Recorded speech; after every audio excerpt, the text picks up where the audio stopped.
Merci Père pour ta présence au milieu de nous. Ce matin encore, nous voulons te louer et t'adorer. Nous voulons encore te glorifier de tout notre cœur, de toute notre âme et de toutes nos pensées et de toutes nos forces. Car c'est toi seul qui mérites toute la gloire et l'adoration de nos cœurs. Au nom de Jésus-Christ, Amen. Alors, mes frères et sœurs, ce matin, je vais vous parler d'un sujet qui est très sensible. Oui. Ce matin, nous voulons parler de qu'est-ce que la dépression ? Oui, la dépression.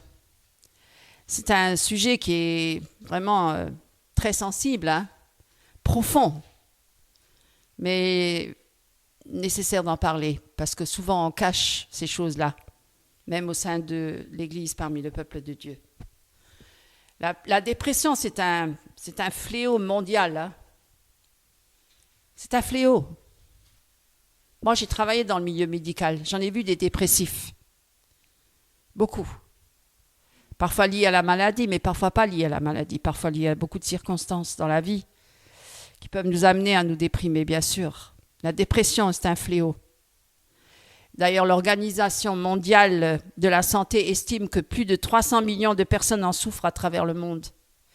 Et c'est peut-être pas vraiment le vrai chiffre. Elle touche toutes les tranches d'âge, toutes les cultures, toutes les classes sociales. Peu importe, on peut être riche ou pauvre. Ça, c'est plus une question de situation matérielle ou autre, ni financière, ni intellectuelle, ni physique, ni mentale, ni rien. Ça peut toucher toutes les tranches d'âge, toutes les catégories socio-professionnelles, y compris les enfants. Même des enfants peuvent être déprimés.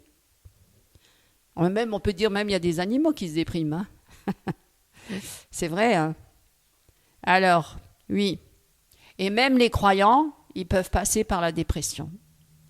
Ils ont parfois des moments d'abattement très profonds. Ça arrive. Mais la bonne nouvelle, c'est que la Bible, elle n'ignore pas ces réalités-là. Non, Dieu n'est pas indifférent à nos situations. C'est ce qu'on croit dans des moments d'abattement terribles. On s'imagine que Dieu n'est plus là, que Dieu ne voit pas, que Dieu ne nous aime pas, que Dieu n'existe pas. D'ailleurs, certains le disent, Dieu n'existe pas. Et puis, de toute façon, Dieu n'a pas répondu à mes prières. Et ça, c'est faux. Dieu répond toujours aux prières, mais selon sa volonté. Attends, il y a le timing de Dieu, c'est pas toujours le nôtre. Parfois, nous sommes impatients et nous croyons que c'est tout de suite, là, sur le moment. Et parfois, Dieu, il laisse perdurer les choses, mais à un moment donné, il va agir. Vous croyez ? Oui, vraiment, il faut lui faire une totale confiance. Et la Bible, elle en parle, elle la décrit, elle y répond même. Dieu ne nous laisse pas sans secours. Mes amis, écoutez bien ce message. Je pense que ça s'adresse à beaucoup de monde. Moi, ça s'adresse à moi-même. Combien je suis passée par des moments de dépression. Et je crois que je ne suis pas la seule. Je pense que beaucoup passent par la dépression.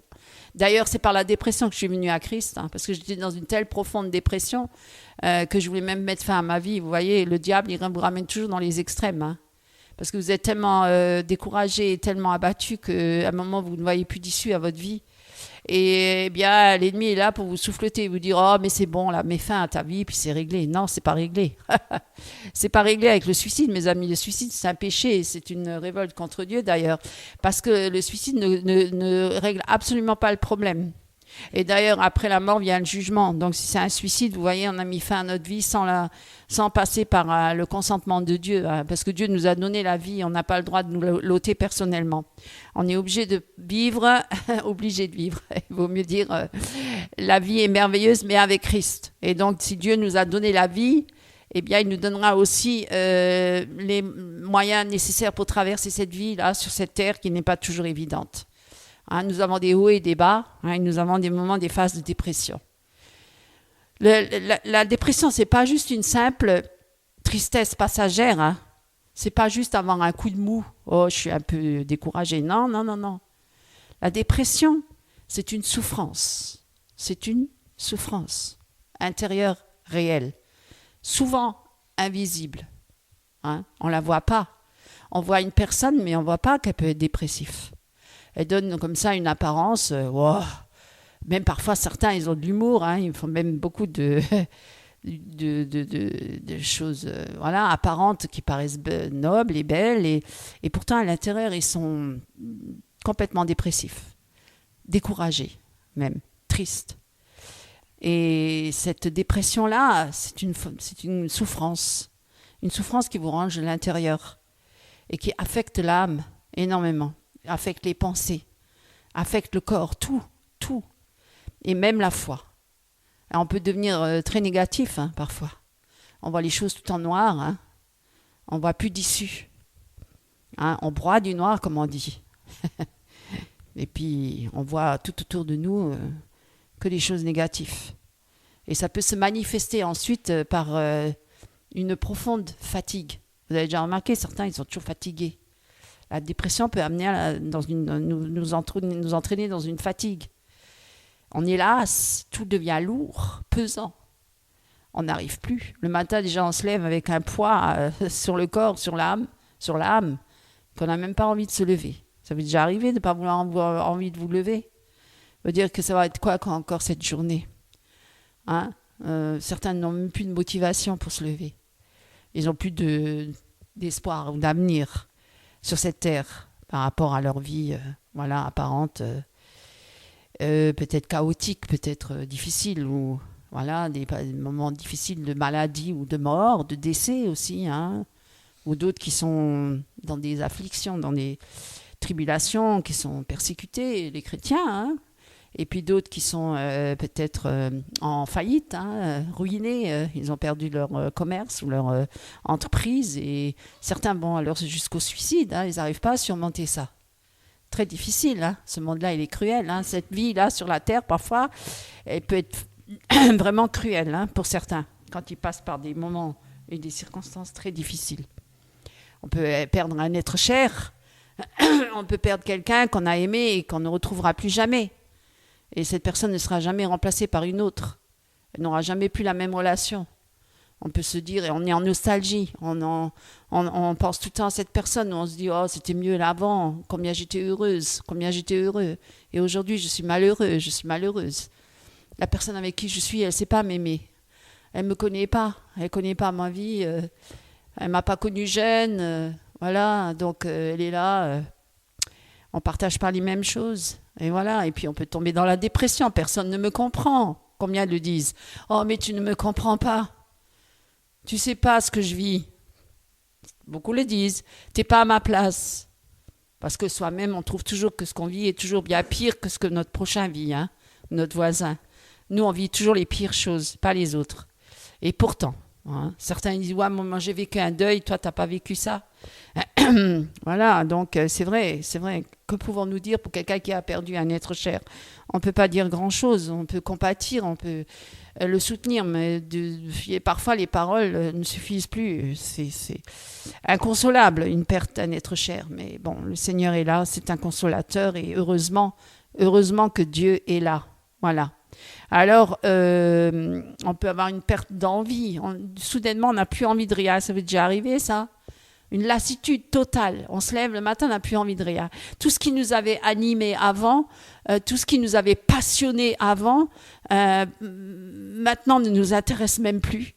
Ou ça ne nous passionne même plus. Ça n'a plus de saveur. C'est fade. Ça ne nous apporte plus aucune joie, plus rien.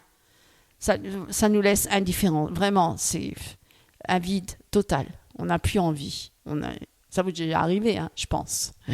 On n'a plus envie de tout ça. Là, une impression de vie, d'inutilité. On se sent inutile même. On se dit, à quoi bon, je ne sers à rien, cette terre. Parce qu'on n'est pas, on n'a pas une position haute peut-être dans la société ou même dans l'église. On n'a pas une occupation très noble, reconnue par les autres, alors on se sent un peu inutile, petit, peut-être insignifiant, indifférent. Tout le monde, personne ne vous voit, vous êtes connu de personne, mais vous êtes connu de Christ. Croyez-moi, c'est important. Et ça peut aller jusqu'à une noirceur constante, très grave. Et certains, ils tombent dans les pleurs inconstants. Ils pleurent pour un oui, pour un non, ils pleurent pour un rien. Je comprends pas pourquoi je pleure, je ne sais pas pourquoi ça m'arrive. Des pleurs sans comprendre pourquoi. Vous voyez, ça c'est déjà une forme de dépression. Vous voyez, on pleure pour un oui, pour un non, pour un rien. On pleure, on se met en larmes. Et parfois, hélas, ça peut aller jusqu'aux pensées de mort, jusqu'au suicide. Voilà. C'est un mal silencieux, hein, sournois, caché, insidieux, un fardeau que beaucoup de cœurs portent, hein, et sans oser le dire. Et même dans l'Église parmi les chrétiens. Et ça, je le sais. Hein, quand on s'approche un peu plus les uns des autres, on comprend, on commence à réaliser que certains, parfois, ils sont dans un état de dépression. Malgré qu'ils peuvent donner une apparence trompeuse comme ça de joie, mais c'est une joie qui est éphémère et trompeuse. Oui, les chrétiens peuvent aussi être touchés par la dépression. Et on pourrait croire que parce que nous avons la foi, hein, nous sommes immunisés contre la dépression. C'est faux, non, il y a beaucoup d'hommes de Dieu, je vais vous donner des exemples dans la Bible, hein, de personnages qui étaient tombés dans la dépression. Je vais vous en parler aujourd'hui. Parce que ne vous culpabilisez pas. Après, ne restez pas là-dedans. Ne vous complaisez pas dans la dépression, parce que ça peut être dangereux. Ça peut toujours aller plus loin, toujours plus profond. Toujours plus dans les ténèbres, hein, parce que c'est quand même les ténèbres, c'est pas la lumière. Mais la Bible nous montre que même les serviteurs de Dieu, les plus proches de lui, ont connu des ténèbres intérieures. Ça vous est déjà arrivé? Je pense que oui. Moi, ça m'est déjà arrivé, ça m'arrive. Plusieurs figures bibliques ont traversé des périodes de profonde tristesse, de découragement et même de désespoir. Oui, même de désespoir. Je donne l'exemple de Élie. Prenez avec moi Élie. Prenez avec moi Élie dans 1 Roi 19, 4. Prenez avec moi 1 Roi. Prenez avec moi, frère. 1 Roi 19, 4. 1 Roi 19, 4. Est-ce que vous avez tous là? 1 Roi 19, 4. Voilà. Alors, qu'est-ce que nous lisons là? Élie, qui était le grand prophète, hein, qui était face à tous les faux prophètes de Baal, qui les avait tous vaincus au nom de Jésus-Christ, au nom du Seigneur, au nom de l'Éternel. Hein. Celui qui a vu descendre la gloire de Dieu, le feu de Dieu sur le mont Carmel, dira ensuite, qu'est-ce qu'il dit? Hein, il s'en alla dans le désert, lui, le chemin d'un jour, et s'assit sous un genêt, et qu'est-ce qu'il dit? Il demanda la mort pour son âme. Vous vous rendez compte? Lui qui avait une telle puissance, une telle victoire, est là, tombé dans la dépression. Et dit, c'est assez maintenant, Éternel, prends mon âme, car je ne suis pas meilleur que mes pères. Et il se coucha et dormit sous le genêt. Vous voyez, c'en est trop. Le prophète puissant, qui a fui, hein, épuisé et terrifié, demandant la mort. Hein, demandant la mort. Pourquoi? Parce qu'il y avait une Jézabel qui le persécutait là. Demandant la mort. David, roi et psalmiste, écrit avec des larmes. Vous avez déjà lu ce passage-là? Prenez Psaume 42, verset 6. Psaume 42, verset 6. David, hein, l'homme selon le cœur de Dieu. Psaume 42, prenez avec moi. Psaume 42, verset 6. Ou même 5. Hein. Pourquoi es-tu abattu, mon âme? Es-tu agité au-dedans de moi? Attends-toi à Dieu, car je te célébrerai encore sa face et le salut. Mon Dieu, mon âme est abattue au-dedans de moi. C'est pourquoi il me souvient de toi depuis le pays du Jourdain et des Hermons et de la montagne de Mitsehar. Ouais, vous voyez, là, il dit, mon âme est abattue. Pourquoi t'as abattu mon âme? Ça vous est déjà arrivé? Moi, ça m'est déjà arrivé. Hein. Que mon âme était complètement abattue. Hein? J'ai mis au-dedans de moi un homme selon le cœur de Dieu, mais souvent confronté à l'angoisse. Hein? Parfois, ça arrive aussi, l'angoisse. Alors, Job, l'homme intègre. Prenez avec moi Job. Encore un autre, un homme selon le cœur de Dieu. Job. Et c'est pas parce qu'il a péché qu'il était abattu. C'est parce qu'il vivait des afflictions et des tribulations, bien sûr. Job 3, verset 11. Qu'est-ce qu'il dit? Ouais. Oh, alors lui, il est vraiment dans la déprime extrême, hein.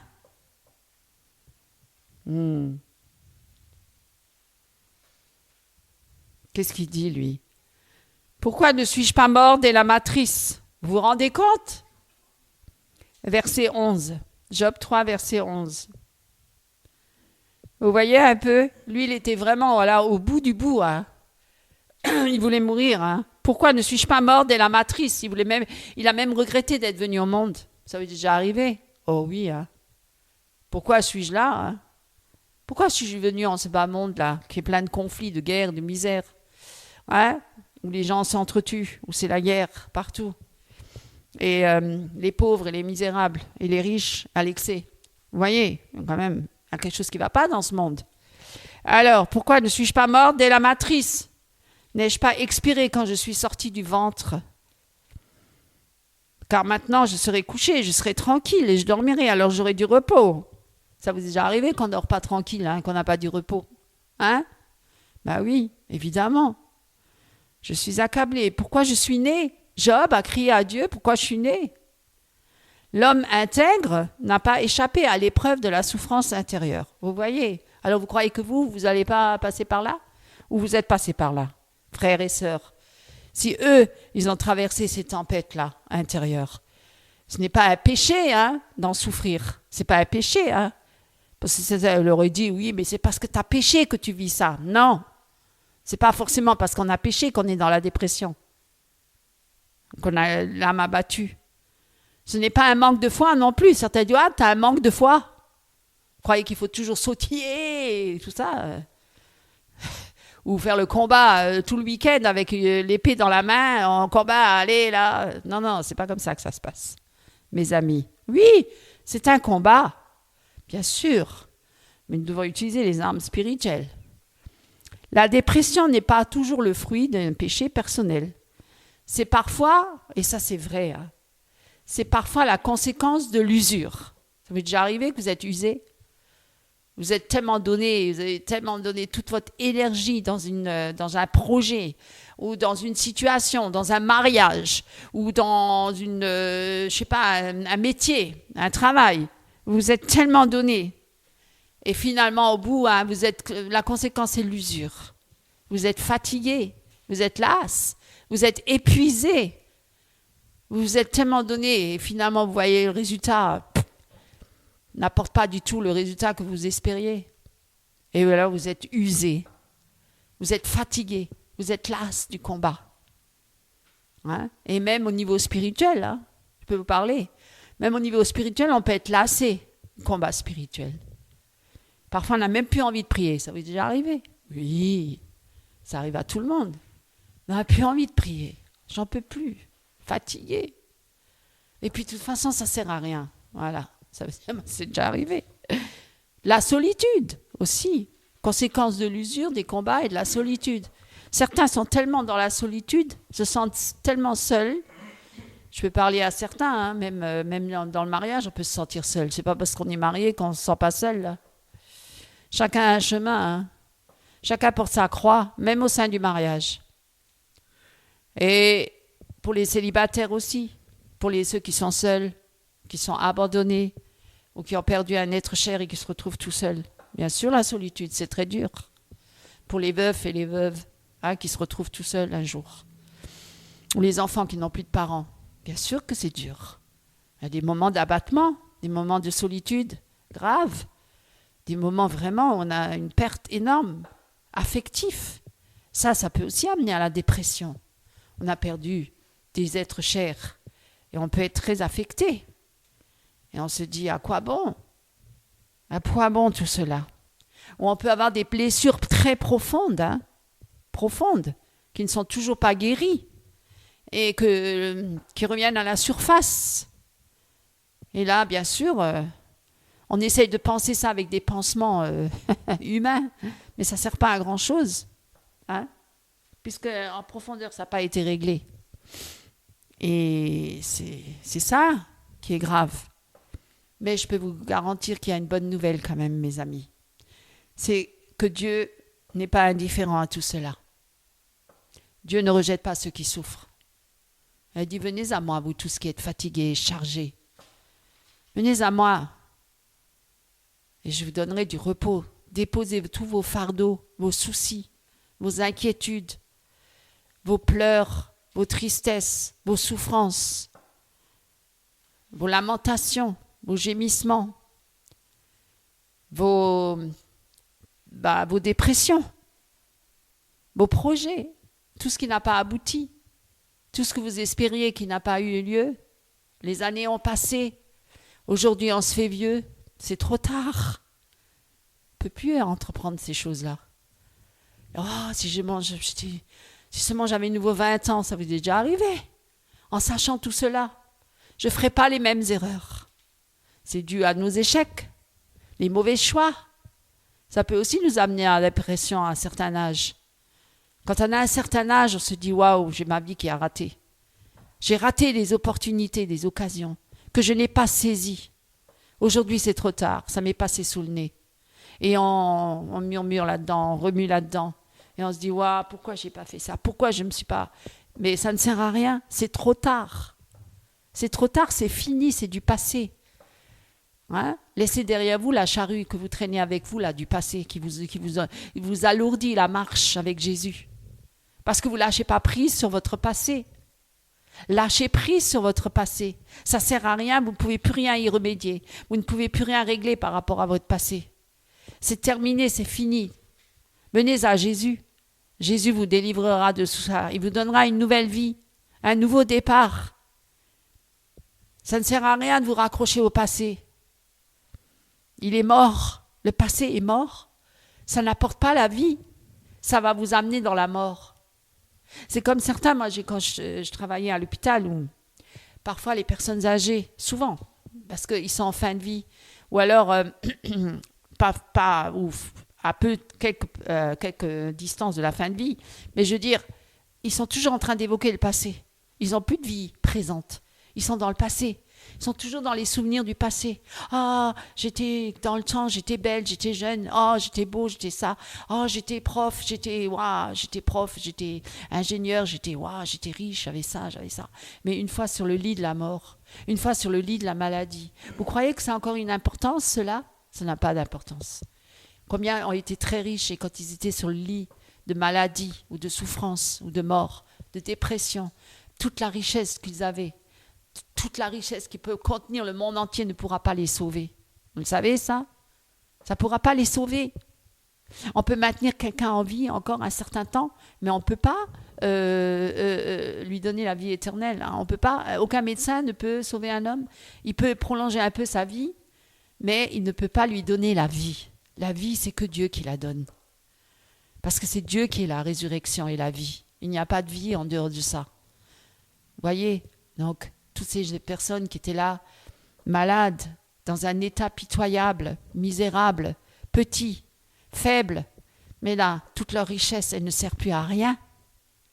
Ok, on peut prendre les meilleurs médecins du monde, oui, les meilleurs chirurgiens pour nous opérer. Parce qu'on est riche, on peut encore se payer certains moyens que d'autres ne peuvent pas. Certains, ils ne sont pas riches, ils ne peuvent même pas se payer ça, ils vont mourir plus vite. Parce qu'ils ne passent pas par les thérapies, peut-être des nouvelles thérapies que certains ont trouvées, peut-être pour un médicament, un nouveau médicament qui n'est peut-être pas encore lancé sur le marché, mais qui n'est pas mis sur le marché, mais que discrètement on peut donner sous la table à certains parce qu'ils sont riches, parce qu'ils vont nous les payer. Assez grassement. Donc, on peut encore prolonger notre vie. Mais on ne peut pas acheté la vie. On ne peut pas acheter la vie. Donc, vous voyez, on est tous confrontés à cela. Mes amis, regardez à Jésus. Parce que le monde, il propose des solutions. Mais elles ont des limites. Elles ont leurs limites. Le monde face à la dépression, alors on nous propose quoi dans le monde? Vous connaissez? La psychologie. La psychothérapie, les psychiatres, pour ceux qui sont dans une grave dépression. On veut passer par des thérapies, des psychothérapies, etc. Oui, ça peut aider à un certain point, Hein, certains qui ont besoin de se décharger de tout de leur souffrance et de tout ce qu'ils ont vécu. Peut-être ils ont vécu l'inceste dans leur enfance et puis ça les affecte énormément. Ça les perturbe énormément. Où ils ont vécu des viols ou des choses vraiment horribles, hein, des conflits terribles avec les parents, où ils ont vécu la violence des parents, la violence conjugale aussi, hein, la violence dans le couple, hein, c'est très grave, hein, les mauvaises paroles, les méchancetés, ça peut affecter aussi, ça peut nous amener aussi dans la dépression. Combien de femmes sont dépressives ou d'hommes parce que leur conjoint méchant ou dit des mauvaises paroles, des méchancetés ou des actions ou des actes méchants, ça peut amener aussi dans la dépression parce qu'on est face à une situation qui paraît irréversible parce qu'elle est constamment, elle se répète à répétition. Alors à répétition, à un moment donné, hein, récurrente, à un moment donné, on est atteint. Et on n'a plus envie, hein? On est touché au plus profond de notre âme et on est dans la souffrance, on souffre, on souffre et on sait plus, on trouve pas de solution, hein?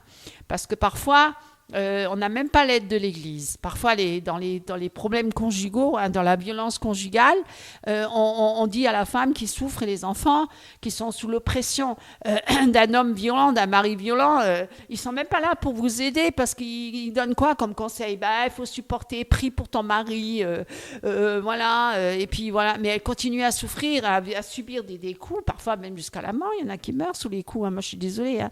Il y a des femmes qui meurent sous les coups. Il y a tous les jours des femmes qui meurent sous le coup, hein, des hommes, des maris violents et des enfants, et les enfants. Hein. Et croyez-moi, ça existe, et vous le savez. Et dans l'Église, et parmi le peuple de Dieu. Et qu'est-ce qu'on donne comme conseil ? Tu dois rester avec ton mari, tu ne dois pas te divorcer, parce que le divorce, ce n'est pas de Dieu. Moi, j'ai entendu ça. Hein. Continue à subir les coups, prie pour ton mari et pardonne-lui. Oui, ça va loin des fois. Hein. Les bons conseillers ne sont pas, hein, comme on dit, ceux qui subissent, hein, ce n'est pas ceux qui vivent les situations. Hein. Alors, vous voyez, et la dépression peut être grave. Oh, il y a des femmes dépressives qui viennent à l'église. Mon mari a encore bu, sous l'effet de l'alcool. Il fait des crises. Il est encore là à me faire des reproches, encore là à pleurer, à pleurnicher sur sa vie, sur ses frustrations, sur ses problèmes. Combien de femmes sont dépressives, se disent, mais... Au lieu de vivre une vie dans la joie avec le Seigneur en couple, non, on est là, on empêche l'autre de vivre la relation avec Dieu et en même temps on vient et on se noie dans l'alcool. Et puis certains, ils ne se noient même pas dans l'alcool. C'est un vice. C'est même pas parce qu'il est malheureux, c'est parce qu'il aime bien avoir la sensation d'être un peu d'état d'ébriété comme ça, de se sentir un peu en dehors du côté normal. Hein? Un peu saoulé comme ça l'esprit, ça fait plaisir. Rechercher le bien-être, le plaisir. Parce que justement, pour échapper peut-être à cette souffrance, à cette dépression intérieure, peut-être, je ne sais pas, pourquoi cette recherche constante du plaisir. Parce que dans un état normal, on ne supporte pas la réalité de sa vie. Hein? La vie au quotidien, c'est pas facile, mes amis, hein, tous les jours. Hein? Quand il y a les problèmes, les soucis, les machins et ça, la vie, elle n'est pas toujours simple. Et donc, on peut se noyer dans l'alcool ou dans d'autres addictions. Hein. Il y a la drogue, il y a d'autres addictions. Il y a même l'alimentation. On peut manger en excès, hein, la gourmandise ou la boulimie. Enfin, manger en excès, c'est une maladie même. Ou alors, on est tout le temps devant l'ordinateur. C'est aussi une addiction. Hein. Devant l'ordinateur, on fuit aussi la réalité. C'est aussi une forme de fuite. La télévision ou l'ordinateur, on fuit. Hein. On ne parle pas avec sa femme, on parle avec personne. On veut que s'échapper là, sur le virtuel. On vit avec le virtuel. On communique avec les gens virtuels. Au moins, on est tranquille. On n'a pas de problème. Ils ne nous connaissent pas. Ils ne savent pas qui on est. Ils ne voient que une belle façade. Donc, ils ne voient pas si je suis déprimée ou si j'ai des problèmes dans ma vie. Ils voient juste ma belle façade et ça suffit. Et ça donne une impression de vivre, mais c'est une fausse impression parce qu'on ne vit pas du tout. On vit dans le virtuel. C'est une fausse vie. C'est une vie illusoire. On passe à côté de l'essentiel. On passe à côté de ce que Dieu veut nous donner réellement. Et encore et là, on dit oui, mais Dieu, il n'agit pas dans ma vie, mais je sens rien. Mais qu'est-ce qui se passe? Pourquoi je vis ça? Je ne comprends pas. Je prie, j'appelle Dieu, il ne me répond pas. J'ai pas personne. Tout ce que je lui demande, j'ai pas. Voilà, vous voyez? Et oui, parce qu'on n'est pas soumis à Dieu. On n'est pas dans l'obéissance avec Christ. Alors, dans le monde, on fait comment quand on est face à des dépressifs? Eh bien, on leur propose des thérapies, bien sûr. Ça peut aider à comprendre pourquoi vous souffrez, pourquoi vous avez certaines blessures, des blessures qui sont liées à l'enfance, bien sûr. Mais bon, ça ne sauve pas une âme. C'est utile pour comprendre des traumatismes, mais c'est sans toutefois nous donner une réelle espérance. On n'a pas pour autant une espérance. On n'est pas pour autant. On est peut-être sur le moment, il me comprend, oui, c'est bien, j'ai déballé ma souffrance. Mais alors, et maintenant la suite, c'est quoi? La suite, je vais te donner des médicaments, je vais te donner, tu vas faire ça, mais ça ne guérit pas l'âme, ça ne la guérit pas, ça ne la délivre pas. Les médicaments, les traitements médicamenteux, c'est utile pour stabiliser, pour étouffer même, en surface, la souffrance. Ça peut soulager temporairement, mais ça ne guérit pas l'âme. Sachez-le. Ça ne guérit pas l'âme. On peut avoir de nombreux divertissements. Certains fuient dans les divertissements, ou dans les addictions, toutes sortes d'addictions. Même le sport, ça peut être une forme d'addiction. Le travail, ou d'autres choses. On fuit. Les performances, je vais être le meilleur. La performance, le premier, le plus grand, le plus fort. Voilà, on se donne vraiment tout, on met tout en œuvre pour y arriver. Vous voyez, on a un objectif. On se fixe cet objectif. Et on veut atteindre cet objectif. Ça, c'est l'orgueil de la vie. On veut atteindre l'objectif. Certains, ils ont fait comme ça toute leur vie, ils ont couru comme ça. J'étais un grand. Après, plus tard, quand ils sont plus rien, quand ils sont à la retraite, alors ils parlent de leur passé. J'étais un grand, comme ça, un grand homme, machin. Et, oui, mais aujourd'hui, ton âme, ton esprit, t'en es où? Ça sert à rien, tout ça. Qu'on dise, j'aime bien les gens quand il y a quelqu'un qui est décédé, et puis on l'accompagne jusqu'au cimetière, et puis après on fait un grand speech. Pas le psaume 25, je passerai par la vallée de l'ombre de la mort. Non, un autre speech. C'était un grand homme de Dieu. Qu'est-ce qu'il était bien, il était serviable, il était ceci, il était cela. Mais on s'en fout de tout ça. Mais qu'est-ce qu'il était devant Dieu? Comment il a vécu? Est-ce qu'il était avec Dieu à la fin de sa vie? Est-ce qu'il a mis sa vie en règle devant Dieu? Parce qu'un jour, on va mourir, on va comparaître devant Dieu. Vous voyez, alors tous ces nombreux divertissements, même ces performances, tout ce que j'ai accompli sur la terre, tout ce que j'ai accompli sur la terre sans Dieu, ça rime à rien. Tout ce que j'ai accompli sur la terre sans Dieu, ça ne rime à rien. Ça ne porte pas de fruit pour l'éternité, pour ton éternité, mon frère. Ça ne porte aucun fruit. Ça n'apporte pas la vie. C'est juste pour la vie temporaire de ce monde qui passera. Ce monde-là, il passera. Et toute sa convoitise aussi. Tout passera. Tout. Tout après quoi tu cours, là. C'est de la vanité. La vanité sur vanité. Tout est vanité sur cette terre. Vous le savez, ça? Ecclésiaste. Il l'a réalisé. Salomon, qui était très riche. Qui avait tout. Qui pouvait jouir de tout. Il avait toutes les femmes qu'il voulait, il avait toute la richesse qu'il voulait, il avait les palais, il avait tout. Et pourtant, à la fin, il disait, vanité sur vanité, tout est vanité sur cette terre. Il n'y a rien qui le réjouissait au fond de son cœur. Pourquoi? Parce qu'il n'y a qu'une seule chose qui peut nous réjouir dans notre cœur. C'est la présence de Dieu, c'est la communion avec Dieu, c'est la relation avec Dieu. C'est la seule chose qui va nous apporter la joie et la satisfaction. Il n'y a aucune satisfaction en dehors de Dieu. Ça vous est déjà arrivé? Que vous dites, il n'y a rien qui me satisfait. Mais rien. Moi, ça m'arrive. Rien ne me satisfait. Rien. Rien ne m'apporte de la joie. Ce monde-là, il m'apporte rien. Il m'apporte rien.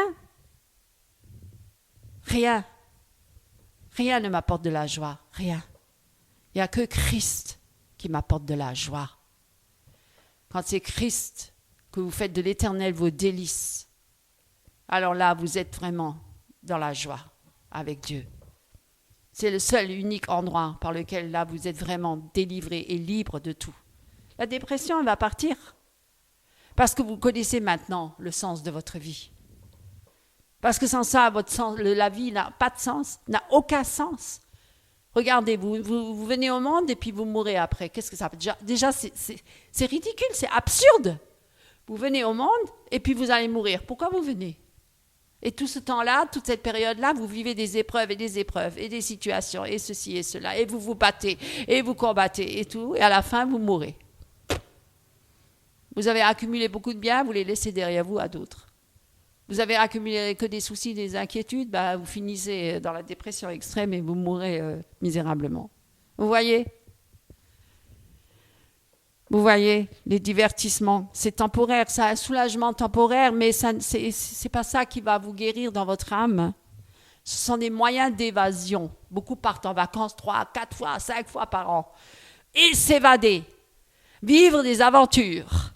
Et après, je rentre chez moi et je raconte tout ça à mes amis. Ah, j'ai vécu ça, j'ai vécu cela, j'ai voyagé, j'ai dépensé beaucoup de sous, mais j'ai beaucoup travaillé. Je travaille très dur toute l'année. Il y en a même qui font des crédits pour partir en vacances, qui n'ont pas d'argent. Et ceux qui en ont beaucoup, ils voyagent beaucoup, c'est sûr. Ils ont beaucoup de moyens, ils peuvent jouir de tout ça. Bien sûr, ils peuvent jouir de tout ça. Mais alors, finalement, c'est pour raconter aux autres ce qu'ils ont vécu. Et après, ils vont raconter ça à Dieu. Ah, Seigneur, j'ai voyagé par-ci, par-ça, là-bas. Et oui, et tu as pensé à moi ? Voyez, c'est des moyens d'évasion, oui. Le voyage, ça enrichit l'esprit, bien sûr. On rencontre beaucoup de monde, on a beaucoup de relations, on est bien les uns avec les autres. Et je rencontre plein de gens de différents pays, différentes cultures. Ouais, alors au niveau de la culture, je me suis enrichie, oui. J'ai une grande connaissance du monde, oui. Mais est-ce que tu as une connaissance de Dieu ? Est-ce que tu connais Dieu ? Est-ce que tu connais Dieu ? Ça, c'est la plus grande des richesses. C'est l'essentiel. C'est l'essence même de ta vie. Vous vous rendez compte ? Mais vous voyez, c'est toutes ces solutions que le monde y propose. Elles paraissent belles en apparence. Mais oui, arrête de te plaindre, va, tu travailles, bon maintenant tu prends des vacances et tu vas voyager. Tu verras, ça va te faire du bien. Ok, je vais voyager, je vais partir, ça va me faire du bien. Et après je reviens dans mes mêmes problèmes. Mes problèmes ne sont pas résolus, ou du moins à un moment ça va être résolu. Mais après ça va revenir, ça revient toujours. Parce qu'on n'a pas réglé le problème. Vous voyez ? Parce que tous ces problèmes-là, ils sont traités en surface. De ce que le monde y propose, des psychothérapies, tout ça. Je veux dire, ils ne touchent pas vraiment au plus profond de l'âme, à la racine existentielle, vraiment, la racine spirituelle. C'est là qu'il y a le problème. Et c'est que Jésus, là, c'est que le Seigneur, là, qui peut opérer, le grand médecin, avec son scalpel spirituel. Personne d'autre peut opérer là. Personne, pas un psychiatre, pas un psychologue, pas un médecin, même pas un pasteur. Un pasteur, il peut prier pour vous, mais il ne peut pas opérer à votre place. Il ne peut pas opérer à la place de Dieu. Personne ne peut vous sauver. Personne ne peut régler vos problèmes profonds, les problèmes vraiment de l'âme en profondeur. Personne. On peut prier les uns pour les autres, il n'y a pas de souci. Mais il faut venir à la source. Il faut venir à Christ. C'est là que le Seigneur, il va régler le problème. Sur la croix, pour vous, mes amis, parce que lui, il va en profondeur. Lui, il va en profondeur. Dieu, il opère vraiment en profondeur. Il fait une restauration complète de votre âme, de votre esprit, de votre corps. C'est lui qui nous restaure. C'est lui qui nous restaure, mes amis. Dieu comprend notre douleur. Il comprend notre souffrance. D'ailleurs, il est habitué à la souffrance. Regardez, prenez avec moi Ésaïe 53, verset 3. Ésaïe 53, verset 3. Prenez avec moi. Jésus nous comprend. Oui, lui nous comprend. Parce que des fois, j'entends certains qui me disent, ou moi, j'ai travaillé dans le milieu psychiatrique, je peux vous le dire, dans le milieu médical. Oh, mais vous ne me comprenez pas, vous ne savez pas ce que je vis. Bien sûr, on peut dire, je vous comprends, mais je ne vis pas à votre place. Ça, c'est certain. Ça, c'est certain. On peut, parfois, quand on a passé certaines circonstances dans la vie, des situations douloureuses de perte ou de décès ou de maladie, on peut comprendre l'autre parce qu'on l'a vécu. Ça vous est déjà arrivé. On peut parfois comprendre quelqu'un parce qu'on a vécu les mêmes choses ou à peu près les mêmes choses. Là, on peut être compatissant pour mon frère et ma sœur parce que je sais par là où tu passes, parce que moi aussi, je suis passée par là.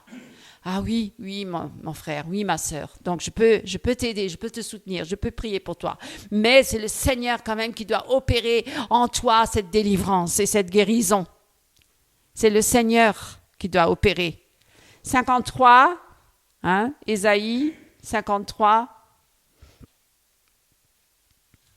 Ésaïe, verset 3. 53, verset 3, mes amis. Qu'est-ce qu'il est dit? Eh oui, il est méprisé et délaissé des hommes, homme de douleur. Vous voyez, c'est marqué, c'est Jésus, homme de douleur. Il a beaucoup souffert. Et sachant ce que c'est que la langueur, et comme quelqu'un de qui on cache sa face, il est méprisé et nous n'avons eu pour lui aucune estime. Vous voyez, il a été frappé. Oui, il a beaucoup souffert, certainement. Lui a porté nos langueurs et s'est chargé de nos douleurs. Et nous l'avons estimé battu, frappé de Dieu et affligé. Mais il a été blessé pour nos transgressions. Il a été meurtri pour nos iniquités. Le châtiment que notre paix a été sur lui, et par ses meurtrissures, nous sommes guéris. Et la suite, nous avons tous été errants comme des brebis, et nous sommes enfin retournés. Nous sommes tournés chacun vers son propre chemin, et l'Éternel a fait tomber sur lui l'iniquité de nous tous. Il a été opprimé et affligé, et il n'a pas ouvert sa bouche. Il a été amené comme un agneau à la boucherie, et a été comme une brebis muette devant ceux qui l'attendent, et il n'a pas ouvert sa bouche. Il est ôté de l'angoisse et du jugement, et sa génération, qui la racontera? Car il a été retranché de la terre des vivants à cause de la transgression de mon peuple.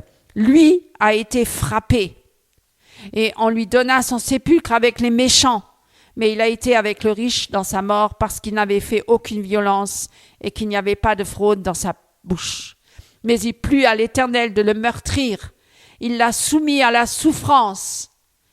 S'il livre son âme en sacrifice pour le péché, il verra une semence. Et ça, c'est nous, mes amis, grâce à Jésus-Christ qui a tellement souffert. Voilà pourquoi nous sommes là aujourd'hui. Vous croyez pas? On peut le remercier pour cela.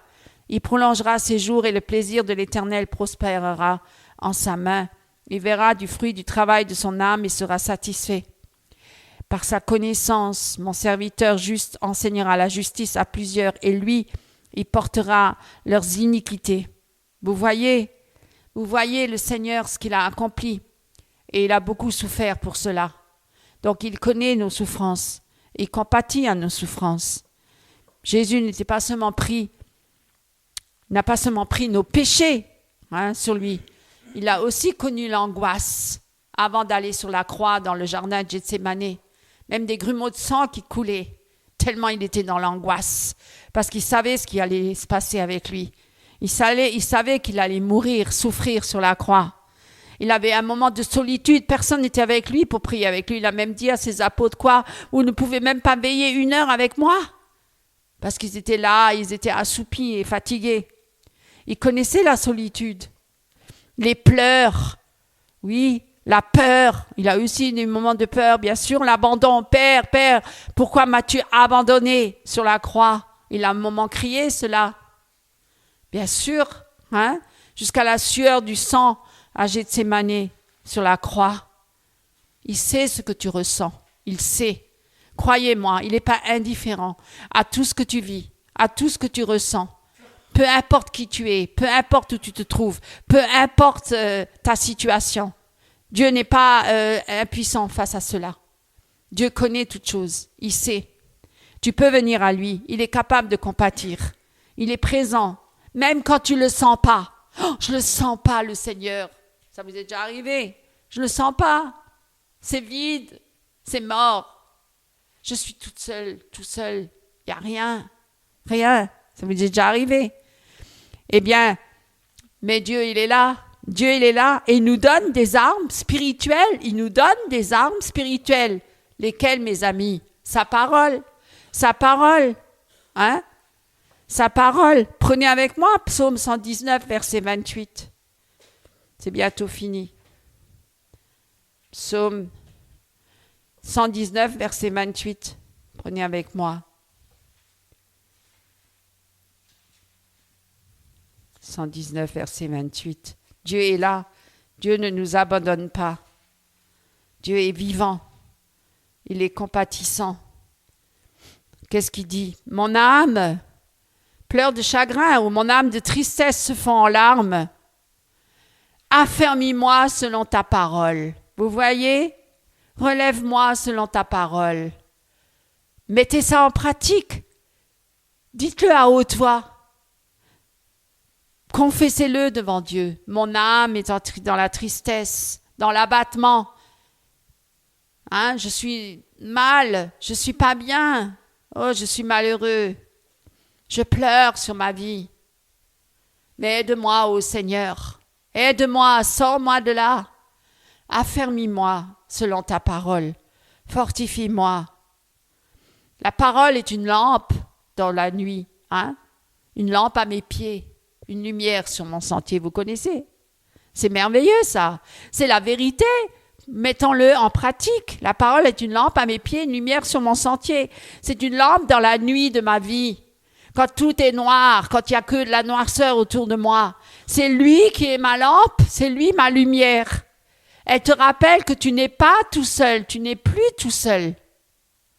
Tu n'es plus tout seul. Et que Dieu, il est là, Dieu, il t'aime. Et qu'il agit, même dans le silence, il agit. Même dans le silence, il agit. La parole est une source de renouvellement et d'espérance. Croyez-le-moi, je l'ai expérimenté plus d'une fois. La prière, c'est très important. Il ne faut pas négliger la prière. C'est une arme puissante, la prière. Croyez-moi, contre l'adversaire. Faites connaître vos besoins en tout temps et la paix de Dieu gardera vos cœurs. Prenez avec moi Philippiens, verset 4. Prenez avec moi Philippiens, chapitre 4, versets 6 à 7. C'est une arme puissante. C'est une arme puissante. Ne vous inquiétez de rien. Vous voyez ce qui est écrit? Pourquoi nous nous inquiétons tellement? Nous avons tellement d'inquiétudes pour tant de choses. Pour des banalités des fois. Pour des choses vraiment banales de la vie. Futiles. Et on est là, on se préoccupe, on se fait des soucis, on se casse la tête. Ça nous gâche la vie. Ça nous gâche la vie. Alors que Dieu, il dit quoi? Ne vous inquiétez de rien. Mais c'est sûr que si on a commis des péchés, des abominations, forcément, là, c'est pas pareil. Moi, je parle pour des gens qui se marchent avec Dieu. Ne vous inquiétez de rien. Mais en toute chose, exposez vos requêtes à Dieu par des prières et des supplications avec des actions de grâce. Vous voyez? On peut toujours s'en remettre à notre Père, c'est notre papa. Nous sommes ses enfants bien-aimés, il ne nous a pas abandonnés. Parfois, nous minimisons la puissance de Dieu. Et ô combien, moi, je la minimise, souvent. Pardon, Seigneur, pardon, Seigneur. Tu es un grand Dieu tout-puissant. Tu tiens ma vie dans tes mains. Tu ne me lâcheras jamais, tu ne m'abandonneras jamais. Mais Dieu, il est vivant.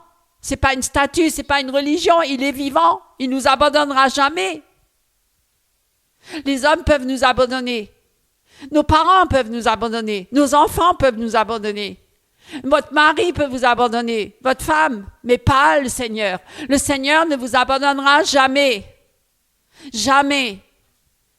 Il sera toujours avec vous. Peu importe où vous êtes. Peu importe où vous vous trouvez. Peu importe dans quelles circonstances vous êtes. Peu importe la situation, il ne vous abandonnera jamais. Croyez-le. Croyez-le. Faites connaître vos besoins à Dieu. Priez et Dieu gardera vos cœurs près de lui. Par la prière, tu ouvres ton cœur à ton Créateur. Et tu ouvres ton cœur au secours divin, au secours de Dieu. D'où me vient le secours? Le secours me vient de l'Éternel qui a fait la terre et les cieux. Vous le connaissez, ce chant-là? Je lève les yeux vers les montagnes. D'où me vient le secours? Le secours me vient de Dieu. Alléluia. Par la prière, nous déposons nos fardeaux. Et nous avons encore une autre arme, mes amis. Une arme puissante. La louange. La louange, mes amis. Lisez avec moi, Ésaïe. Vous devez louer Dieu. Louer Dieu. Et l'ennemi se fuira loin de vous parce qu'il a en horreur la louange. Il déteste qu'on loue Dieu parce qu'il veut qu'on le loue lui. Hein, dans la dépression. Ah, regarde dans quel état tu es. Regarde comme tu es misérable. Oui, je suis misérable. Ouais, je suis pas bien. Ouais, ah, ben là, on est en train de louer le diable. Hein? Mais louer Dieu.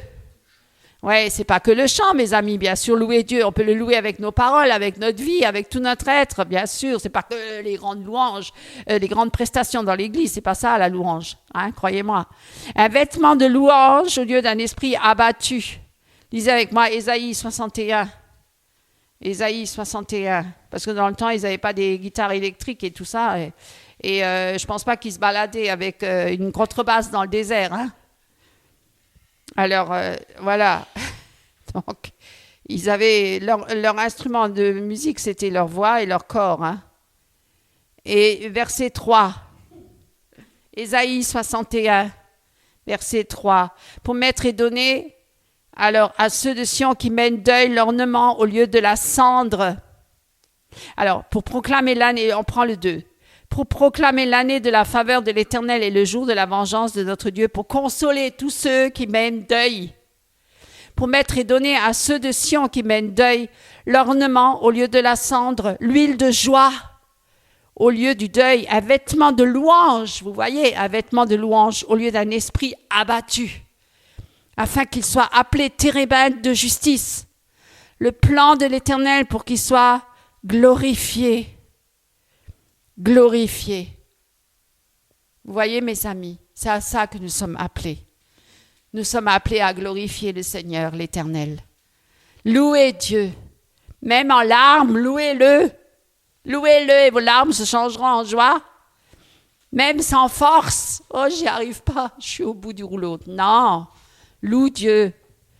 Loue Dieu. Change l'atmosphère de ton âme. Transforme-la. La louange transforme l'atmosphère de notre cœur, mes frères et sœurs. Louez Dieu. Vous pouvez louer. Il n'y a pas besoin d'instrument de musique. Moi, je loue Dieu dans la voiture. Hein. Et même si vous chantez faux, c'est pas grave. Louez-le. J'invente même des chants, j'invente même des prières de louange. Je prie le Seigneur. Je parle avec le Seigneur comme je parle comme ça, comme c'est mon père, je suis son enfant.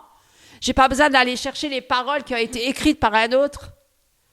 J'ai pas besoin d'aller chercher les chants qui ont été écrits par les autres. Je peux moi-même chanter comme je veux dans ma voiture. Peu importe.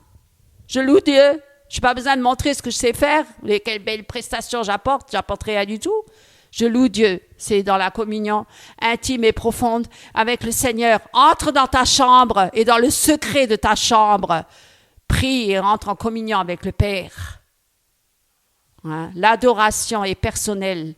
Elle est personnelle. Bien sûr qu'on loue et on adore Dieu ensemble en communauté dans l'assemblée. Mais il n'y a pas un qui est plus que l'autre. Il n'est pas mis sur une estrade.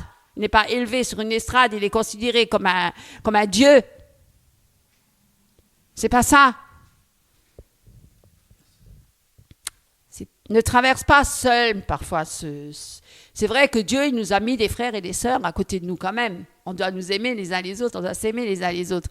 Et on doit se soutenir les uns les autres, et on doit s'encourager les uns les autres, et on doit s'exhorter les uns les autres. Mais c'est pas parce qu'il y en a un qui est au-dessus des autres. C'est pas une question de supériorité. C'est une question d'amour. Ne restons pas isolés dans ces cas-là. Dieu, il veut qu'on soit ensemble, en communauté, pour nous aimer les uns les autres et partager le pain et le vin, et partager la communion fraternelle, et partager la prière et la louange et l'adoration ensemble, pour nous édifier ensemble, pour nous exhorter, pour que justement, pour que la longueur, la largeur, la hauteur et la profondeur de Dieu se révèlent à travers cette assemblée. C'est ça le corps de Christ. C'est ça le corps de Christ. Nous sommes tous des pierres hein, qui nous édifions les uns les autres pour former l'édifice qui est la tête, qui est le chef, c'est Jésus. Vous voyez, c'est ça l'Église. C'est ça l'Église. Ne restons pas isolés. Soyons ensemble. Unissons-nous dans l'amour, dans la paix, la joie. Dieu promet une espérance pour ceux qui souffrent. Heureusement. Merci Seigneur. Pourquoi ? Parce que Jérémie même le dit, Jérémie qui s'est lamenté sur le peuple de Dieu. Jérémie le prophète. Hein ? Oui. Les lamentations de Jérémie. Mais qu'est-ce qu'il dit? Prenez avec moi Jérémie. Je vais bientôt finir, mes amis. Ça a pu être très long. Prenez avec moi Jérémie, un très grand prophète, Jérémie, qui a fait beaucoup de bien à son peuple aussi, au peuple de Dieu. Jérémie, vous avez trouvé?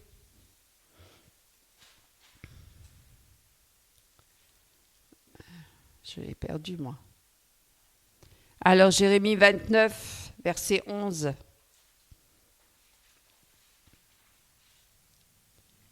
Verset 11.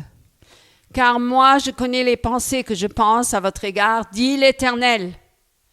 Pensées de paix et non de mal, pour vous donner un avenir et une espérance. Et vous m'invoquerez, et vous irez et me supplierez, et je vous écouterai. Et vous me chercherez et vous me trouverez, car vous me rechercherez de tout votre cœur. Vous voyez, Dieu, il est vivant, hein? Il est vivant, merci Seigneur, hein? Je connais les projets que j'ai formés sur vous, projets de paix, vous voyez, pour vous donner un avenir et de l'espérance. Mais notre avenir, mes amis, je peux quand même vous le rappeler, c'est un avenir céleste. Pourquoi certains ils vivent des tribulations et des afflictions sur la terre, même des persécutions, qui sont emprisonnés, qui sont torturés, massacrés, tués au nom de Jésus-Christ? Pourquoi? Alors eux, leur espérance, elle est où? Où sont les projets de paix et d'avenir et d'espérance? Mais ils sont dans le royaume de Dieu, c'est céleste. C'est céleste. Notre patrie, elle est céleste, mes amis. Elle n'est pas terrestre. Ne regardez pas cette terre, elle va passer et toute sa convoitise aussi. Regardez, il y a tellement de gens qui perdent leurs biens, leur matériel en un clin d'œil, en un instant. Il suffit d'une inondation, un incendie. Il y a beaucoup de feux de forêt en ce moment partout. Hein. Eh bien, vous voyez bien, ça a repris en Grèce, en France, dans le sud de la France, partout. Des feux de forêt, il y en a qui perdent leur maison. Ils perdent leurs biens, leur matériel et tout. Mais écoutez, tout ça, c'est éphémère.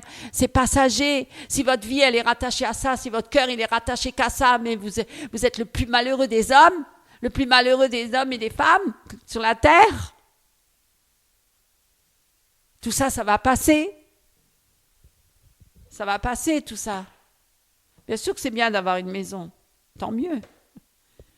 On dira. Mais c'est pas le fait que Dieu il veut qu'on perde tous nos biens et qu'on se retrouve démunis de tout. C'est pas ça ce qu'il dit. Mais nous ne devons pas avoir nos cœurs attachés à ces choses-là. À rien. Notre cœur, il doit être attaché à Christ. Et seulement à Christ. Nu, je suis venu, nu, je repartirai. Je n'apporterai rien avec moi. Rien. Et je comparaîtrai tout seul devant Dieu. Je ne comparaîtrai pas avec quelqu'un d'autre. Ni avec mon mari, ni avec ma femme, ni avec mes enfants, ni avec mes parents, ni avec personne, ni avec mes amis, ni avec mes frères, ni avec l'assemblée, tout seul.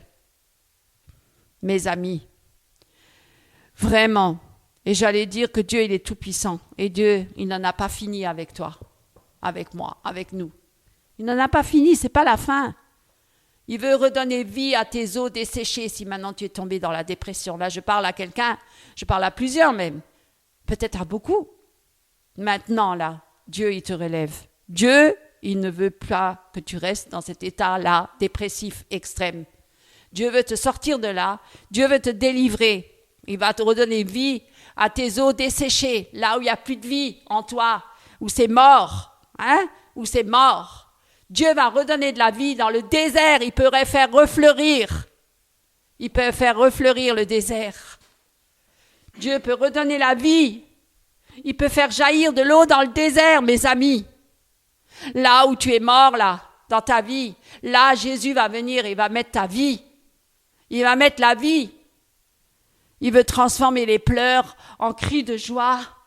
Hein? Les pleurs, tout ce que tu pleures dans ton intimité, dans ta chambre, dans ta maison, là où tu pleures et tu cries. Hein? Le Seigneur a entendu tes cris. Le Seigneur a entendu tes cris et tes pleurs et tes lamentations. Il les a entendus. Il va les remplacer par la joie.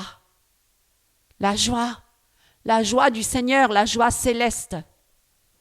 Dieu n'a pas fini d'écrire ton histoire. C'est pas encore fini. Si tu es encore là, c'est que Dieu il a prévu quelque chose. S'il ne t'a pas encore enlevé maintenant, c'est qu'il a prévu encore quelque chose. Il peut restaurer même les cœurs les plus brisés. tous ceux qui ont été brisés par leur prochain ou par leur vie, par la vie des autres, ou de la méchanceté des autres et par les injustices, par tout ce que vous voulez. Eh bien, Dieu, il peut restaurer, il peut guérir. Je suis le réparateur des brèches. Je suis celui qui guérit les cœurs brisés, qui soulage les opprimés, qui délivre les prisonniers. Je les libère. Il peut restaurer les cœurs brisés. N'abandonne pas, ne baisse pas les bras. Espère encore. Pourquoi t'as battu mon âme? Espère encore en Dieu, car je le louerai encore et encore. Ne perds pas courage. Oui, il faut du courage pour affronter la vie dans ce bas monde qui est vraiment sens dessus, sens dessous. Le chaos total. Même si tout semble tout noir, l'aurore vient. Même si tu sens rien, Dieu, il est là. Même si tu es épuisé et fatigué, sa force s'accomplit dans ta faiblesse. Tu le sais, ça? Même si tout semble perdu, fini, l'aurore est proche. Même si tu sens rien, Dieu agit. Dieu est là. Alors, maintenant, je propose vraiment que tu lèves les yeux et que tu regardes à Jésus. Tu ne regardes plus à tes circonstances. Tu ne regardes plus à tes problèmes, à tes frustrations. Tu demandes de l'aide au Seigneur. Et le Seigneur, il est là. Il va te délivrer. Il va te changer. Dieu est fidèle et bon. Dieu n'abandonne jamais. Jamais il n'abandonne ses enfants. Jamais. Même s'il y a la dépression, et elle est réelle, et je ne le dis pas, je ne le nie pas, parce que moi-même, je suis passée par là. Et je sais ce que c'est. Elle est très douloureuse. Mais elle n'est pas le dernier mot. C'est le Seigneur qui aura le dernier mot. C'est le Seigneur qui a la victoire. La victoire est en Jésus, non? On chante des chants comme ça. Le Dieu de victoire habite en moi. Si le Dieu de victoire habite en moi, alors Satan est vaincu au nom de Jésus-Christ. La dépression est vaincue. Elle ne mourra pas.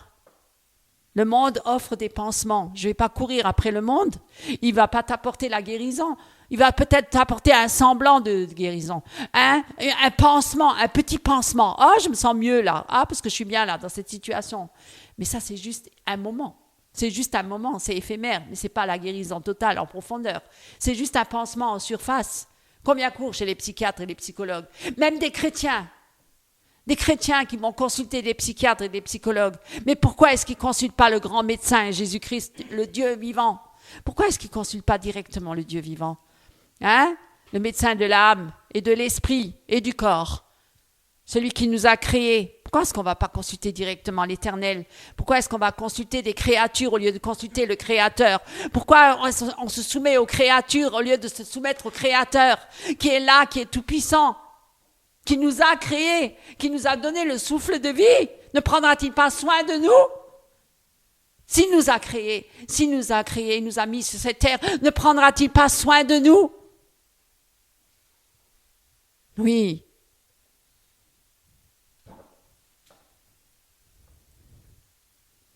Tu n'es pas tout seul sur ce chemin. Même si tu passes par un chemin difficile et sombre parfois, Dieu est là. Il ne faut pas que tu en doutes. Il ne faut pas que tu en doutes. Appuie-toi sur sa parole, appuie-toi sur le Seigneur. Et les frères et sœurs qui sont là autour de toi, qui prient aussi pour toi, prions les uns pour les autres. Soyons des fervents prieurs, des hommes et des femmes de prière.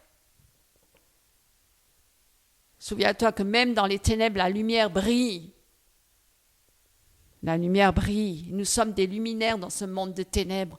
Nous sommes des luminaires dans ce monde de ténèbres. Nous devons briller pour que les gens voient la lumière.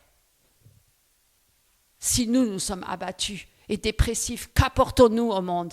Nous sommes le sel de la terre. Nous devons apporter l'amour avec salé. Nous devons être salés. Nous ne devons pas être fades.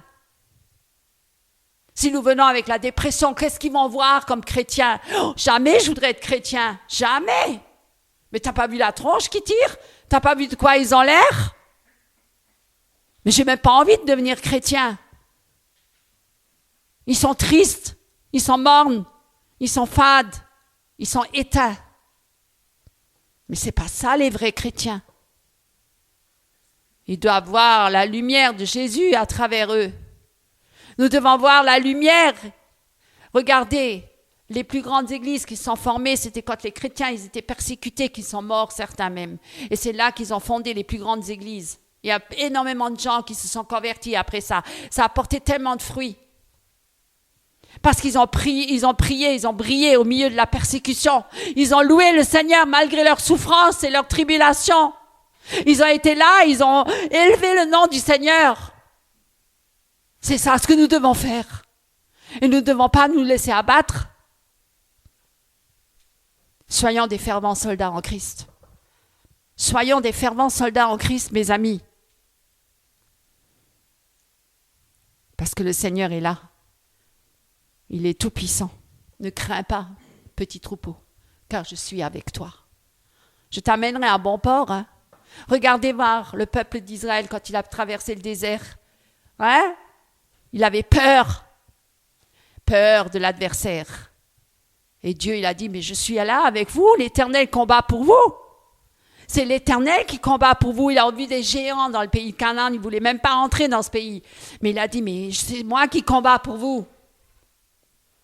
Pourquoi est-ce qu'on est tellement facilement, on se laisse abattre quand on voit les géants devant nous? Soyons des fervents soldats en Christ. Gloire à Dieu. Le Seigneur est vivant. Il restaure ton âme et il te guérit. Au nom de Jésus-Christ. Amen. Bonjour mes frères et sœurs en Christ. Ce matin, prenons ensemble dans la parole de Dieu le serviteur du Seigneur. Chapitre 50, Ésaïe, versets 4 à 9. Le Seigneur Dieu m'a enseigné ce que je dois dire, pour que je sache avec quels mots je soutiendrai celui qui m'a abattu. Chaque matin, il éveille mon oreille, il me réapprend à écouter, comme doivent écouter les disciples. Le Seigneur Dieu m'ouvre les oreilles, et je ne lui résiste pas, je ne recule pas, j'offre mon dos à ceux qui me battent, je tends les joues à ceux qui m'arrachent la barbe, je ne cache pas mon visage aux crachats, aux insultes. Le Seigneur Dieu me vient en aide, c'est pourquoi je ne m'avoue pas vaincu. Je rends mon visage dur comme la pierre, je sais que je n'aurai pas le dessous. Le Seigneur est à mes côtés, il me donnera raison. Qui osera me faire un procès? Qu'il vienne avec moi devant un juge. Qui veut être mon adversaire? Qu'il se présente en face de moi. C'est le Seigneur Dieu qui me vient en aide. Qui donc pourrait me déclarer coupable? Mes adversaires s'useront tous comme un habit qui tombe en lambeaux, dévoré par les mythes. Amen. Soyez richement bénis. Frères et sœurs en Christ, chers amis, chers invités, ce matin, le Seigneur nous a vraiment remués au-dedans de nous, notre fort intérieur, notre âme. Et le Seigneur, sans souhait, c'est de nous guérir, c'est de nous exhorter. Et l'exhortation prophétique de mon épouse ce matin nous a vraiment édifiés. Et c'est ce qu'il faut. Et nous allons continuer dans la même lancée avec le désert. Voilà, la dépression, le désert. Exode, chapitre 8, versets 26 et 27. Je vous lis dans la version Darby. « Il n'est pas convenable de faire ainsi, car nous sacrifierons à l'Éternel, notre Dieu, l'abomination des Égyptiens. Est-ce que nous sacrifierons l'abomination des Égyptiens devant leurs yeux, sans qu'ils lapidassent? Nous irons le chemin de 3 jours dans le désert, et nous sacrifierons à l'Éternel notre Dieu comme il nous a dit. Et le Pharaon dit, je vous laisserai aller, et vous sacrifierez à l'Éternel votre Dieu dans le désert. Seulement, ne vous éloignez pas trop en vous en allant. Priez pour moi. Et Moïse dit, voici, je sors d'auprès de toi et je supplierai l'Éternel, et demain les mouches se retireront du Pharaon et de ses serviteurs et de son peuple. Seulement que le Pharaon ne continue pas à se moquer en ne laissant pas aller le peuple pour sacrifier à l'Éternel. Ce qui a retenu mon attention ici, c'est les 3 jours. Le chiffre 3, dans la Bible, est souvent représenté d'une manière symbolique. Ici, dans ce texte, on voit que le peuple devait effectivement faire un voyage de 3 jours dans le désert. Pour quelle raison? Pour quitter, quand ils ont quitté l'Égypte. Et l'Égypte représente l'esclavage et notre vie ancienne.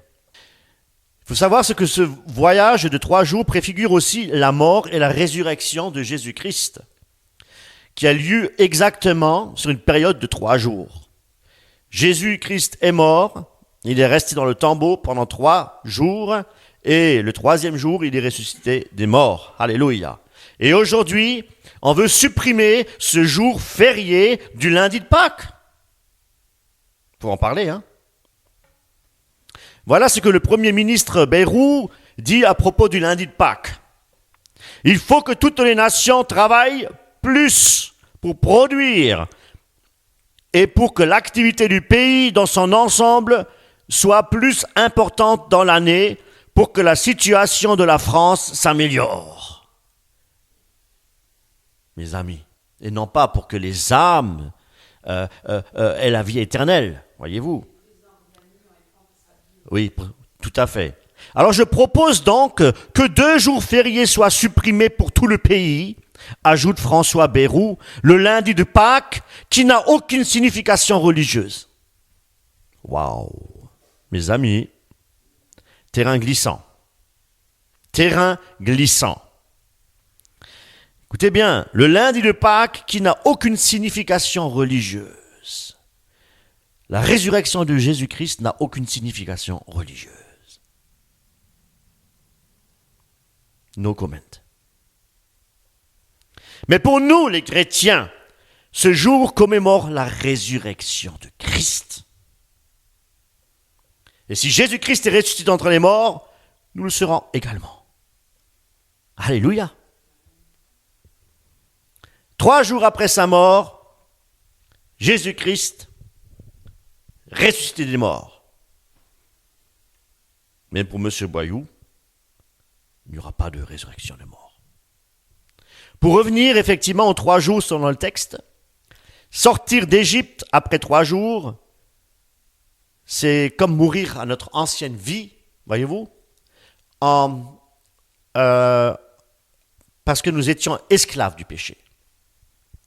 Traverser le désert pendant ces 3 jours symbolise aussi une période où Dieu nous façonne de l'intérieur, où Dieu nous transforme. Et c'est pas facile cette traversée du désert, mes amis. Ce n'est pas chose facile, chose aisée, mes amis. Au bout de ces 3 jours, il y a la résurrection. La résurrection, c'est une vie nouvelle en Jésus-Christ. Une vie où il y a cette réelle liberté. Non pas l'esclavage de l'Égypte, mais une réelle liberté de l'esprit. Alléluia. Une liberté de l'âme. Et tout cela dans la présence de notre Seigneur. Merveilleux. On peut dire que le voyage de 3 jours dans le désert annonce la victoire finale. La victoire finale de Jésus-Christ mort sur la croix, où tout a été accompli. Tetelestai. Amen. Et pour nous les croyants, cela signifie que par Jésus-Christ, on quitte notre ancienne vie, c'est-à-dire notre Égypte ancienne, notre propre Égypte, et on renaît à une vie nouvelle offerte par Dieu lui-même. Amen. N'est-ce pas une bonne nouvelle? Prenons Colossiens. Colossiens chapitre 3. Colossiens 3, verset 3.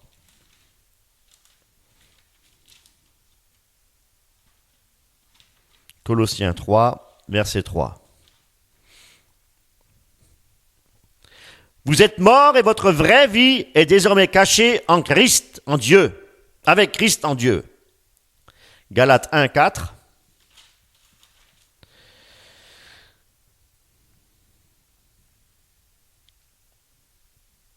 Il s'est donné lui-même pour nos péchés en sorte qu'il nous retirera du présent siècle mauvais selon la volonté de notre Dieu et Père. auquel soit la gloire au siècle des siècles. Amen. Ces paroles montrent que, effectivement, la vie sous l'emprise de l'Égypte, comme nous l'avons vu, symbolise ici l'esclavage. L'esclavage, le péché, le vieil homme, que tout ça c'est terminé. Terminé. Nous devons nous considérer, nous dit la parole de Dieu, comme morts au péché, morts à notre ancienne vie et ressuscités avec Jésus-Christ pour une nouvelle vie, une vie avec notre Seigneur. Et c'est pour dire que nous n'avons plus notre place en Égypte. On a été mis à part, Dieu nous a sanctifiés par son esprit, mis à part pour vivre pour Dieu, avec Dieu, et pour vivre selon la volonté de Dieu. On ne construit plus de villes pour Pharaon, voyez-vous. On ne doit plus bâtir pour Pharaon. On ne doit plus bâtir pour Pharaon. On ne cherche plus les intérêts de Pharaon. Au contraire, on cherche non pas nos intérêts, nous cherchons l'intérêt de Dieu à plaire à Dieu en lui rendant un réel culte d'adoration. Un culte d'adoration, louange à Dieu. Louange soit donnée, comme mon épouse le soulignait ce matin, la louange n'est pas forcément sous forme de chant. On peut louer Dieu, adorer Dieu en esprit et en vérité. Nous pouvons le faire intérieurement, nous pouvons l'exprimer à voix haute en adorant Dieu, en le glorifiant, en lisant sa parole, en magnifiant son nom, en exaltant le Seigneur. Voyez-vous, c'est pas forcément louange. On essaye toujours de mettre en parallèle la louange avec le chant. Non, c'est pas ça. La vraie adoration du cœur, c'est ce que nous exprimons dans notre cœur, la reconnaissance que nous avons auprès de notre Dieu créateur, mes amis. Et c'est ça le plus important. C'est ça le plus important. Ce que Dieu est pour nous, notre créateur. Et nous voulons lui exprimer toute notre gratitude et notre amour pour le Seigneur. L'adoration en esprit et en vérité. Dieu, notre voix n'a pas d'importance pour le Seigneur. C'est notre cœur qui est important, voyez-vous. C'est pas la voix, c'est le cœur. Le désert, c'est là où Dieu parle. C'est là où Dieu se manifeste. Qui d'entre nous rêve de vivre dans le désert? Pour passer des vacances dans le désert, pour habiter dans le désert. Qui d'entre nous veut habiter dans le désert, passer des vacances? Hein? Dans le désert, croyez-moi qu'il n'y a rien pour nous séduire. Il n'y a rien pour séduire l'homme. Ni pour lui donner satisfaction. Rien. Alors, dans le désert, au contraire, il y a la souffrance. Dans le désert, la journée, il fait très chaud. Les températures sont très élevées. Et la nuit, les températures chutent brutalement. Et il fait très froid, oui, c'est ça. On peut aussi rapidement se déshydrater dans le désert. Il n'y a presque pas d'ombre dans le désert. Et très peu d'eau potable. Rarement on trouve de la nourriture, voyez-vous. Parce que les sols sont très pauvres en nutriments. On peut facilement perdre aussi l'orientation. Oh, tout se ressemble dans le désert. Et oui, tout à fait. Et puis dans le désert, rares sont les personnes qu'on peut rencontrer. Mais nous pouvons rencontrer, oui, effectivement, des serpents, des scorpions, des insectes venimeux. Ça, nous pouvons rencontrer dans le désert. Et aussi des végétations toxiques. Il y en a, hein, il y en a. Il y a aussi les tempêtes de sable que nous pouvons rencontrer dans le désert. Franchement, qui a envie d'aller passer ses vacances dans le désert? Et pourtant, c'est dans ce lieu-là que Dieu nous parle. Et nous devons passer par le désert. C'est là qu'il parle à notre cœur, dans le désert. C'est là, dans le désert, qu'il travaille notre être intérieur, notre cœur. Et c'est là qui nous enseigne le Seigneur. Et il nous enseigne à être dépendants de lui seul, et ce n'est que dans le désert. Prenons Osée, chapitre 2, verset 14. Osée 2, 14. C'est pourquoi, voici, moi, je l'attirerai et je le mènerai au désert et je parlerai au cœur. Alléluia.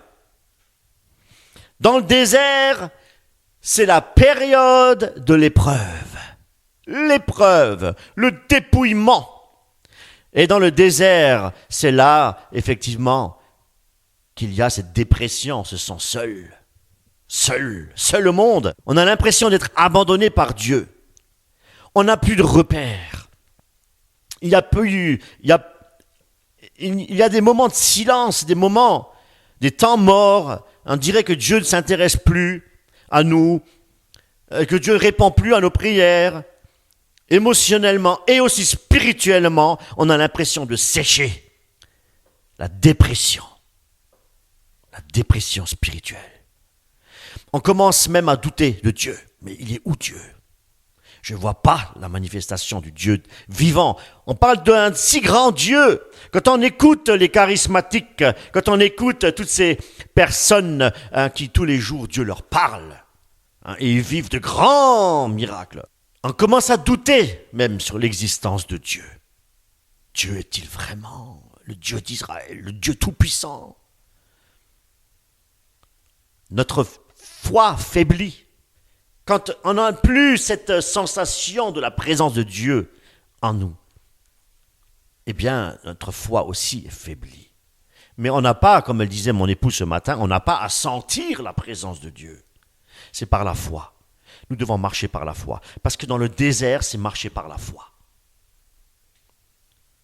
Alléluia, c'est la vérité. On n'arrive plus à prier, on a des difficultés à prier. Ça devient un fardeau, ça devient lourd. On ne sait plus qui prier, on ne sait plus comment prier. On n'a plus d'idées de prier pour prier. On a l'impression que le Saint-Esprit n'est plus là. Dans le désert, c'est là qu'on est vraiment confronté à nos faiblesses. Vous savez, Jésus-Christ, il a été tenté dans le désert. Il était dans le désert pendant 40 jours. Moïse et les Hébreux, quand ils ont erré pendant 40 ans dans le désert, croyez-moi, c'était une grande épreuve. Et Satan, le tentateur, a fait son travail. Et encore aujourd'hui, il fait son travail, plus que jamais. Il lui reste très peu de temps. Eh bien, cependant, c'est dans le désert qu'on apprend le plus. C'est dans le désert qu'on devient fort. C'est dans le désert que Dieu nous purifie. Et c'est dans le désert que Dieu nous transforme. Alléluia. Et c'est pourquoi il y a un choix qui se présente devant nous ce matin. L'Égypte ou le désert. L'Égypte, c'est le chemin large, le chemin qui mène à la perdition. C'est le chemin de la facilité. C'est le chemin de la séduction. Et le désert, c'est le chemin étroit, le chemin où Dieu nous façonne. C'est le chemin où Dieu nous parle, où Dieu nous purifie. Pour être clair, en résumé, où c'est le monde, où c'est Dieu. Nous vivons une époque, nous vivons des temps très difficiles, en vivant des jours, des temps mauvais. Les choses ne vont pas en s'améliorant. On ne peut pas donner une solution aux problèmes de ce monde. Les choses ne peuvent que empirer à cause du péché. À cause du péché. Et c'est pourquoi nous devons être très très vigilants. Très vigilants. Nous devons veiller pour ne pas céder au compromis avec le monde que le monde peut nous offrir. Dieu cherche des adorateurs en esprit et en vérité. Dans un lieu qui est sanctifié par sa présence, et c'est certainement pas dans l'Égypte. Et c'est pourquoi nous devons sortir de ce qui retient notre âme captive dans les choses de ce monde. Avons-nous peut-être oublié que Christ nous a rendus libres ? Christ a tout accompli à la croix. Il a tout accompli à la croix pour que nous vivions une vie nouvelle. Jean 8, 36. Jean 8, 36. Si donc le Fils vous affranchit, vous serez réellement libres. Amen. Nous ne sommes pas libres, mes amis, pour faire ce que nous voulons faire. Nous sommes libres pour faire la volonté de Dieu. Parce que faire autre chose que la volonté de Dieu, c'est retomber sous l'esclavage. L'Égypte. Celui du péché, du moi et celui du monde. Dieu n'a jamais donné la liberté à l'homme pour qu'il s'éloigne de lui. Au contraire, pour que l'homme choisisse de lui obéir librement. Et c'est dans l'obéissance à Dieu que se trouve la vraie liberté. Cette liberté que nous avons, c'est pour lui obéir. Alléluia. Christ ne nous a jamais demandé de choisir le mal. Christ a toujours dit, choisis la vie, afin que tu vives. Mais maintenant, étant affranchis du péché, nous sommes devenus esclaves, doulos en grec, de Christ, de Dieu. Et nous avons pour fruit maintenant la sainteté et pour fin la vie éternelle. Aujourd'hui, on voit que beaucoup de chrétiens veulent réellement et sincèrement suivre le Seigneur, servir Dieu. Ils sortent évangéliser, passent du temps à lire la parole, ils fréquentent même assidûment les cultes, ils s'investissent aussi dans les activités au sein de leurs assemblées. Cependant, leur engagement n'est pas total. C'est vrai, ils pensent quitter l'Égypte, mais ce n'est qu'en apparence. Ce n'est qu'en apparence parce que leur cœur n'est pas entièrement soumis à la volonté de Dieu. Quand ils sont en présence des frères et des sœurs, ils s'engagent dans les œuvres.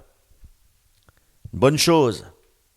Mais une fois seuls, une partie d'eux reste encore accrochée aux choses de ce monde. À leurs biens, à leurs ambitions, leurs projets, leur confort, et puis aussi leurs relations. Ils louent Dieu, c'est vrai, prient dans les assemblées, s'investissent dans le ministère, mais sans vraiment lâcher prise sur leur propre volonté.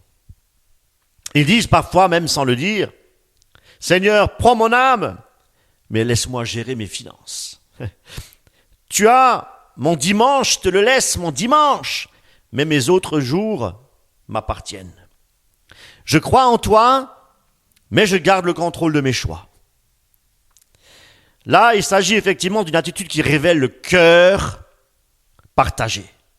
Un cœur qui n'est pas entier à Dieu, c'est un cœur partagé. Un cœur divisé. Un cœur divisé entre Dieu et moi. Une division entre le royaume de Dieu et le monde. Entre l'Égypte et le désert.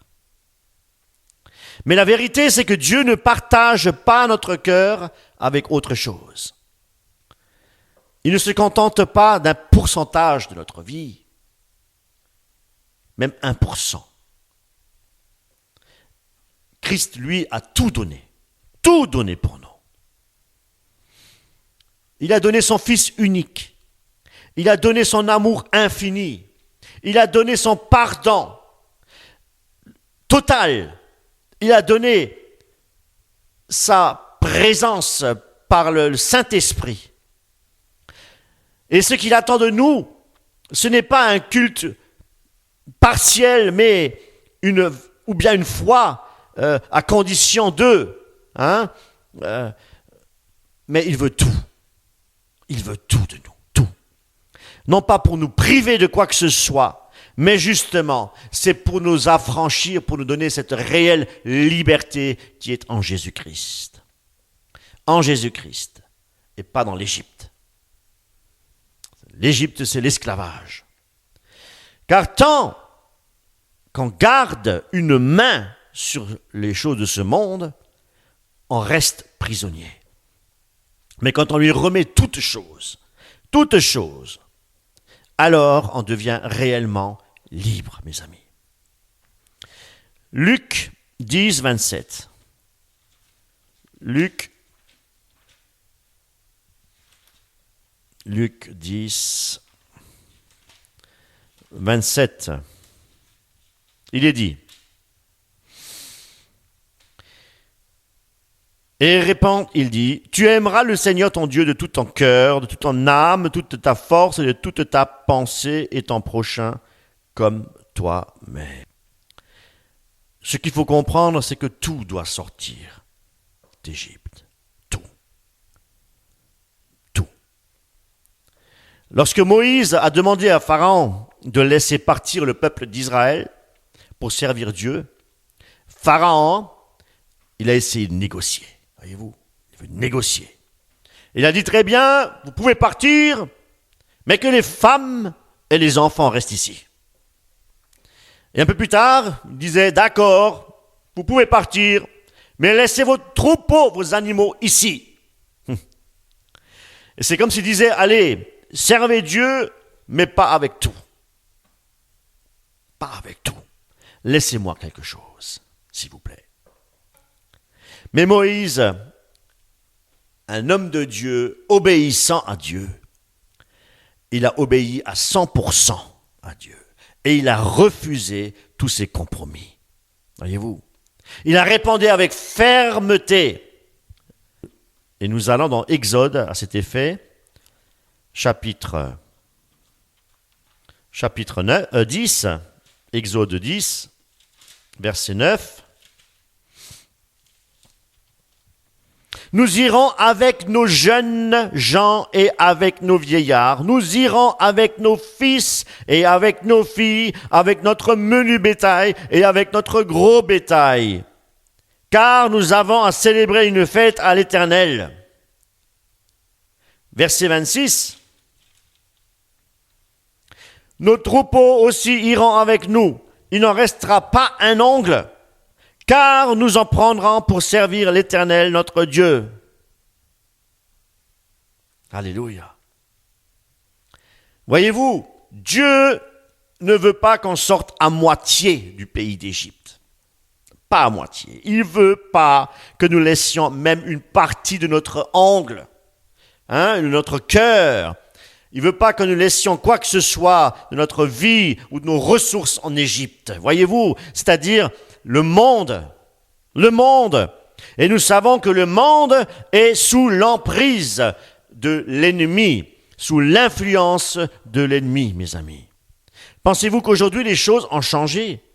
Absolument pas. Au contraire, Satan, comme je le disais tout à l'heure, il sait qu'il lui reste peu de temps et il agit toujours plus et toujours de la même manière. Et s'il ne peut pas empêcher un chrétien de suivre Dieu, il va tout faire pour qu'il ne le suive pas pleinement, en laissant toujours quelque chose. Il dit, ok, tu peux aller à l'église, mais garde quand même tes habitudes du monde. Prie si tu veux, mais continue à nourrir ton orgueil, ton égoïsme, ta colère et ton amertume. Engage-toi, mais ne perds pas de temps à évangéliser. Les gens, de toute manière, ne t'écouteront pas, ça ne les intéresse pas. Reste juste dans son petit coin et lis la Bible. Mais ne dérange personne, s'il te plaît.